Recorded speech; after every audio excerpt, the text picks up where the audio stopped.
नमस्कार। नक्षत्र ज्योतिष चैनल में आप सभी लोगों का हार्दिक स्वागत है।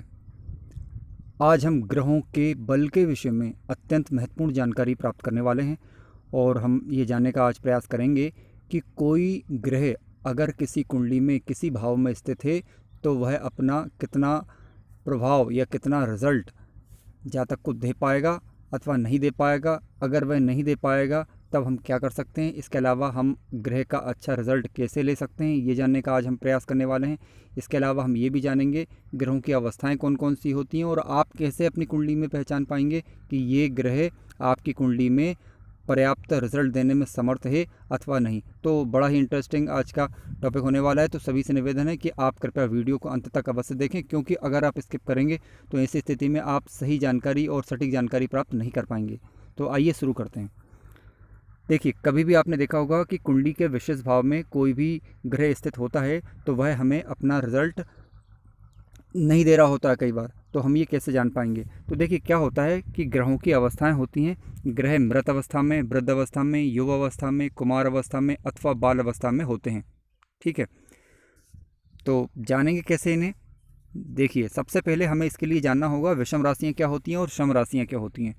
तो ध्यान रखें कि जिन मेष राशि, जैसे कि मेष राशि 1 नंबर पर, तो मेष राशि 3 नंबर की मिथुन राशि, 5 नंबर की सिंह राशि, 7 नंबर की तुला राशि, धनु राशि 9 नंबर पर होती है, कुंभ राशि 11 नंबर पर होती है। ठीक उसी प्रकार से अगर आप देखें तो वृषभ राशि जो है आपका 2 नंबर यानी सम राशि है ये। कर्क राशि 4 नंबर यानी ये भी सम राशि है। कन्या राशि और वृश्चिक, मकर, मीन यानी ये सभी जो है सम राशियाँ हैं। तो सम राशि और विषम राशि का ज्ञान होना अति आवश्यक है, तभी हम ग्रहों की अवस्थाओं के विषय में जानकारी प्राप्त कर सकते हैं। तो ये चार्ट के माध्यम से आसानी से समझ सकते हैं। ठीक है, अब हम जानते हैं कि ग्रह मृत अवस्था में कब होते हैं। तो आप सभी जानते हैं कि कोई भी ग्रह किसी भी कुंडली में जब एक भाव होता है वो 30 डिग्री में बटा होता है, यानी 0 से लेकर 30 डिग्री तक वह बटा हुआ होता है। तो आप सबसे पहले ये देखें कि जिस ग्रह के विषय में आप जानना चाहें कि वह ग्रह अगर विषम राशि का है तो ठीक है, अगर विषम राशि का है और आपकी कुंडली में वो 25 से 30 डिग्री तक अगर उसका अंश बल है तो वह मृत माना जाएगा विषम राशि में। लेकिन इसके विपरीत यदि सम राशि में वही ग्रह है, राशि सम है यानी 2, 4, 6, 8, 12, इनमें अगर वो है, ये अंक लिखे हुए हैं राशियों के, तो 0 से लेकर 6 अंश में मृत होगा। यानी विषम राशियों में 25 से 30 डिग्री में ग्रह मृत माना जाता है, जबकि सम राशियों में 0 से 30 डिग्री में वह मृत माना गया है। उसी तरीके से आगे बात करते हैं। विषम राशि अगर है तो विषम राशि में कोई ग्रह स्थित है तो 19 से लेकर 24 डिग्री तक वह वृद्ध अवस्था में होता है, और सम राशि में अगर वह है 7 से लेकर 12 डिग्री के बीच में तब वह वृद्ध माना जाएगा। और विषम राशि में 13 से 18 डिग्री के बीच कोई भी ग्रह युवा अवस्था में होता है, लेकिन सम राशि में भी 13 से 18 डिग्री के बीच वह युवा अवस्था में होता है, यानी अपना श्रेष्ठ प्रभाव जो है जातक को देने में समर्थ होता है। कुमार अवस्था 7 डिग्री से लेकर 12 डिग्री, अगर विषम राशि में जो है अगर कोई भी ग्रह स्थित है तो 7 डिग्री से लेकर 12 डिग्री के मध्य अगर वो ग्रह है तो कुमार अवस्था में माना जाता है। इसके विपरीत यदि सम राशि में वही ग्रह है तो 19 डिग्री से 24 डिग्री के मध्य अगर वो है तो सम राशि में है तो वह आपका कुमार अवस्था में माना गया है। विषम राशि में अगर कोई ग्रह की डिग्री 0 से लेकर 6 डिग्री तक है तो वह बाल अवस्था में, और सम राशि में अगर वही ग्रह है तो 25 से 30 डिग्री के मध्य है तो बाल अवस्था में माना गया है। तो ये आप ध्यान रखें। अब जैसे कैसे समझेंगे इसे आप आसानी से? तो देखिए, मैं यहाँ पर आपको एक कुंडली बना के दिखा देता हूँ। तो मान लीजिए ये आपने कोई कुंडली बनाई है, ठीक है।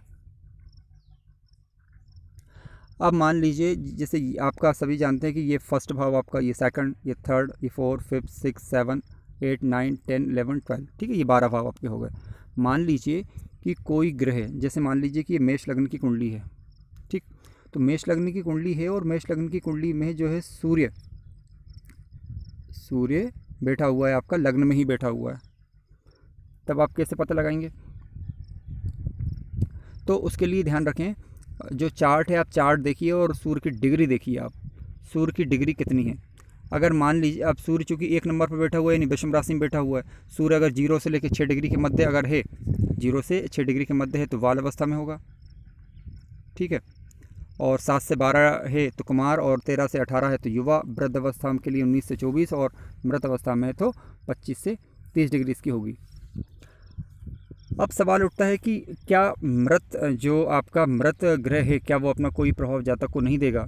नहीं, ऐसा नहीं है। मृत ग्रह जातक को अपना कोई प्रभाव नहीं देगा, ये बात कहना सही नहीं होगा। सबसे पहले हमें कुंडली में ये देखना होगा कि वह कारक अवस्था में है अथवा कारक अवस्था में। अगर कारक ग्रह है वह तो वह ना के बराबर प्रभाव देगा। अगर आप उसका कोई प्रभाव लेना चाहते हैं, सुप्रभाव अपने जीवन में लेना चाहते हैं, तो ऐसी स्थिति में आपको उस ग्रह से संबंधित जो ग्रह देवता है, उसके इष्ट देवता, उनको ग्रह, क्योंकि हर ग्रह का एक स्वामी माना गया है। सूर्य ग्रह तो सूर्य ग्रह का स्वामी जो है सूर्य ग्रह का स्वामी भगवान सूर्य को माना गया। आप सूर्य भगवान की आराधना करेंगे तो ऐसी स्थिति में मृत ग्रह आपको थोड़ा बहुत प्रभाव अवश्य देगा। लेकिन बाल अवस्था में है तो वह अधिक प्रभाव आपको दे पाएगा यदि आप उनकी आराधना करें तो। कोई भी ग्रह अगर युवा अवस्था में है, इसका तात्पर्य यह है कि वह अपना श्रेष्ठ प्रभाव जातक को देने में पूरी तरीके से समर्थ होता है। ठीक है, अच्छा प्रभाव देगा अथवा बुरा प्रभाव देगा, ये ग्रह की कारक अवस्था अथवा अकारक अवस्था में से हम जान सकते हैं। ग्रह की कारक अवस्थाओं और अकारक अवस्था के विषय में हम अगले वीडियो में चर्चा करने वाले हैं। इसके अलावा ध्यान रखें, कोई ग्रह अगर वृद्ध है तो वृद्ध है, इसका मतलब ये नहीं कि उसमें बल नहीं है, उसमें बल होगा क्योंकि वह अपने, ठीक है, तो उससे का प्रभाव थोड़ा आप लेकिन थोड़ा मंद होगा युवा की अपेक्षा देखा जाए तो आप उस ग्रह से संबंधित रत्नों को धारण कर सकते हैं, बशर्ते आपके कुंडली में वह कारक ग्रह होना चाहिए और किसी विशेष ज्योतिषकार की सलाह पर ही आप ऐसा करें। या फिर सबसे बेस्ट तरीका है, आप उस ग्रह के बीज मंत्रों का भी, यानी बीज मंत्रों को भी आप जप सकते हैं। हर ग्रह का बीज मंत्र अलग अलग होता है। वह आप बीज मंत्र जपने से होगा ये कि अगर वह ग्रह खराब है अगर आपकी कुंडली में, तो ऐसी स्थिति में वह ग्रह जो है अपना खराब प्रभाव देना आपको छोड़ देगा या काफ़ी कम कर देगा, जबकि और अपने शुभ प्रभाव में वह वृद्धि कर देगा। अगर शुभ ग्रह पहले से ही है तो ऐसी अवस्था में वह अपना श्रेष्ठ प्रभाव आपको दे पाएगा। कुमार अवस्था क्या होती है? तो देखिए, बाल अवस्था और युवा अवस्था के मध्य जो कुमार अवस्था होती है हर ग्रह की, जिस तरीके से हमारे जीवन में बाल अवस्था, किशोर अवस्था, युवा अवस्था, वृद्ध अवस्था होती है, ठीक उसी प्रकार, ठीक है, उसी प्रकार जैसे हमारे जीवन में किशोर अवस्था होती है, उसी प्रकार ग्रहों की भी अवस्था होती है, जिसे कुमार अवस्था का नाम दिया गया है। ठीक है, कुमार अवस्था में कोई भी ग्रह अपने बाल अवस्था से अधिक श्रेष्ठ रिजल्ट जातक को देगा, लेकिन युवा अवस्था से थोड़े कम रहेंगे। इसका श्रेष्ठ प्रभाव पाने के लिए आप बीज मंत्रों को जप कर सकते हैं, अथवा उस ग्रह से संबंधित अगर वो कारक ग्रह है तो उसके रत्नों को धारण किया जा सकता है किसी विशेष ज्योतिषकार से पूछकर। ठीक है, अगर बाल ग्रह है तो भी आप ऐसा ही कर सकते हैं। ध्यान रखें, ग्रहों की अवस्थाएं देखना अत्यंत आवश्यक है, क्योंकि कई बार होता यह है कि हमारी कुंडलियों में राजयोग होने के बावजूद या फिर हमारी कुंडली में अच्छे ग्रह होने के बावजूद भी हमें ग्रहों का लाभ क्यों नहीं मिल पाता है। तो इस बात की जानकारी के लिए हमें किसी भी ग्रह की डिग्रियों को देखना होता है। जब हम ग्रह की डिग्रियों को देखते हैं तब हमें पता चल पाता है कि ग्रह मृत है, वृद्ध है, युवा है अथवा बाल है, कारक है अथवा अकारक है। ठीक है, तो आप ऐसा करेंगे तो बिल्कुल ही निश्चित ही अपने जीवन में ग्रहों का श्रेष्ठ लाभ ले पाएंगे। आशा करता हूँ कि आप दी गई जानकारी से लाभान्वित अवश्य होंगे, लेकिन फिर भी अभी आपके किसी प्रकार के प्रश्न हैं तो आप कमेंट अवश्य कर सकते हैं। जानकारी अच्छी लगी हो तो कृपया चैनल को लाइक, सब्सक्राइब, शेयर अवश्य करें। धन्यवाद।